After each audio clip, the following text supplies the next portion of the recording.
Сөүлэнд тодорхой хэмжээний өөрчлөлт орохоор орж иж байна. Тэгээд одоо энэгээр чуулганаар хэдүүлээ зас залруулж байна. Хөрлөбаатарын болгонтой. За энэ их чухал асуудал хөндөж байгаа. Улсын хурлынхаа дэгийн тухай хуулийн дээр үндсэн хуулийг зөрчсөн зүйл залтыг 2024 оны дэгийн тухай хуулийн дээр хуйландар нь ижил төстэйгээр зөрчилдөөгөр тусгасан байна гэж цэцэн дүгнэлтэнд тусгасан бичсэн бэл.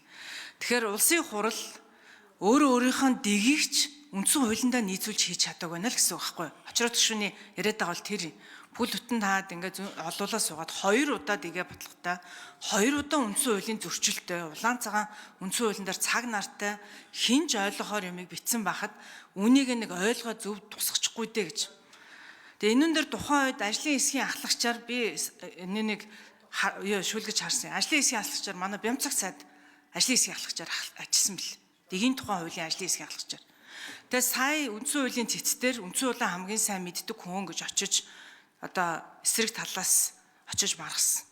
Ийм ойлгомжтой ямиг үндсэн хуультайгаа нийцүүлээд одоо дэгийн тухайн хуулийн дээр тусгаж чадаагүй байж иж өнөөдөр улсын хурлыг ийм нөхцөл байдалд өнөөдөр хүргэсэн нь үнэн шүү дээ.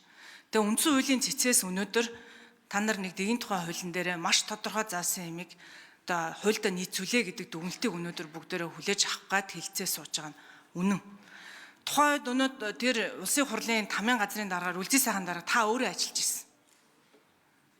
24 оныхыг батлахад 19 онд энэ 20 оны дэгийн тухай хуулийг өөрчлөхөд та улсын хурлын тамийн газрын дараагаар байсан. Тэгэхэд 19 он энэ дэгийн тухай хуулийн дээр цэцэн дүгнэлтэн дээр 24 оны дэгийн тухай хуулийн дээр хуйлан дээр нь ижил зөрчилтэй байна гэж гарсан бичсэн байна.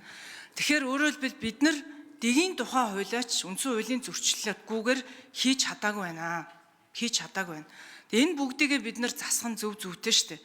Хэрвээ ийм зөрчилтэй байх юм бол улсын хурал удаа дараа үндсэн хууль зөрчсөн шийдвэрүүд ингээд дэгээс ахуулаад ер нь бол алдаа гарах магадлал бол маш өндөр байна гэсэн ийм дүгнэлтийг л үндсэн хуулийн цэцээс өгсөн шүү дээ.